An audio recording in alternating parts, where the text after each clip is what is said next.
This is a business. This is a business, and you need to treat it like a business. This is a business, and you need to treat it like a business. It is not a hobby. At one time, maybe it was for retired postmen and for ladies with white hair, okay? But it is not that today. Huge money can be made in this business today. Truly, without a big capital investment, and by doing some simple activities consistently over time. Yet, it's still focused at a business. So, because it's a business, I wanted to ask a series of questions to kind of focus you on where you are right now. So the first question is, we need to determine where we are and where we need to go. Where are we today? Where are you today in your business? So that's question number one. And sub-question to that is, where do we want to go? Where do we want to go? What do we want to earn? What do I need from this business financially, emotionally? What do I need to take care of my kids' education? What do I need to provide for my retirement? So one of the questions I wrote down here is, write down the number of closed and pending so far this year. Write down your number of closed and pending so far. Then next to it, write down how much you've earned so far.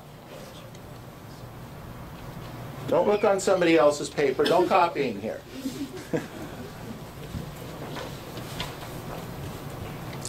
So, number of closed and pending, how much you've earned so far. So, to yourself, are you happy with that number? Write down yes or no. Write down yes or no.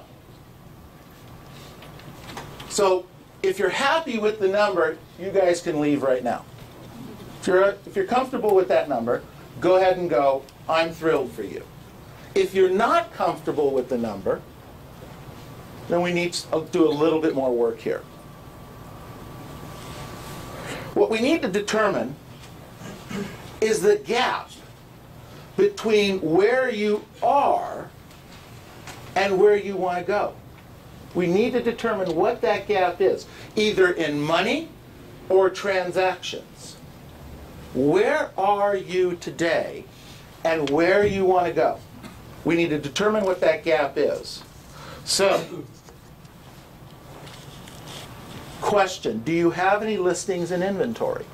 If so, write down how many. Do you have any listings in inventory right now? If so, how many? And then next to that, I want you to write down how many you think will sell in the month of May. How many will sell in the month of May? 1, 2, 3, 4. Underneath that, I want you to write down the number of buyer leads you have that need to buy in the next 3 weeks. The number of buyer leads that you have, that you're working with, that need to buy in the next 3 weeks.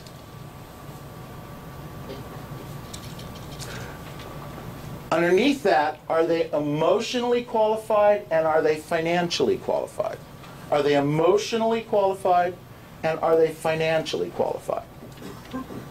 So many times we financially qualify the client and we know they can afford the house, they have the down payment, they have the credit, and they have the income, but they're really not emotionally ready to make that transaction. Yet, you may have clients that are marginally financial. They have most of the money, they have decent credit, they have a good job, but they're a little bit shaky, but they really want and need to get into a house. You give me that buyer every single day. I'll take that buyer. Because that buyer emotionally is going to do whatever it takes, whatever hoop they have to go through to make that deal. So what's more important, the emotionally qualified buyer or the financially qualified buyer? The emotionally qualified buyer. Remember that when you're working with them. So I wrote down here, how much time does it take between you generating a lead and going into escrow? How much time does it take before you generate a lead and that lead goes into escrow? How much time does it take?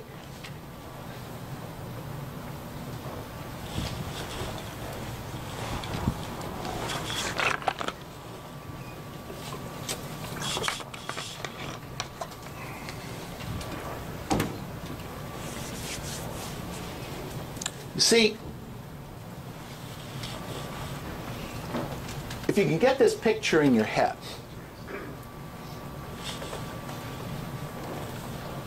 to prospect and look for a lead today,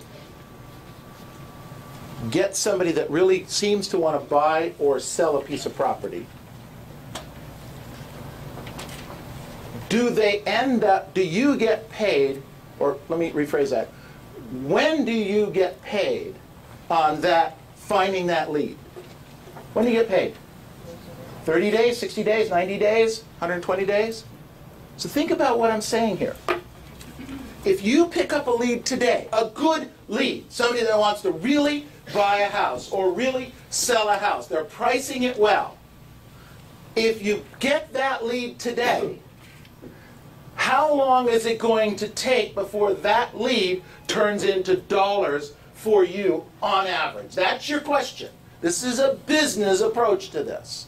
So if I get a lead today, and they're really a solid lead, and it takes, it's a buyer, takes a week or two to show them the properties they're looking for, get them into the property, assuming I've done my job and previewed property, know what they're looking for, and have some to show them. They make an offer on the property, and you open escrow. And most people need a loan today, right? Say yes. Yes. So how long does it take to close a loan today? 45 days, 60 days? You know, I haven't looked at our stats, but we're probably closer to 60 days than we are to 45 days. So 60 days. So that means you get a lead today, a good lead, 2 to 4 weeks you put him in escrow, and 60 days after that you get a paycheck. So that's 90 days from now you get a paycheck. So here's what I want you to do. I want you to put on the calendar, you prospected today, you got a, if you prospected today, and you got a lead, you could go out 90 days, and you should be able to put a dollar sign on that date 90 days from now, because of prospecting today, there's a good chance that you should get money 90 days from now. Are you guys with me? What happens if you don't prospect today? What are the odds of you getting money down the road? Zero. I've got to get that point across. It's zero. Now, can you shorten the gap? Yes. Can you do things to make the gap shorter? Yes. But you have got to get it. This is a business concept you've got to get. If you prospect, you have a chance of making money 90 or 120 days down the road. If you don't prospect, you have no chance of making money 90 or 120 days from now. That is fact. That is business.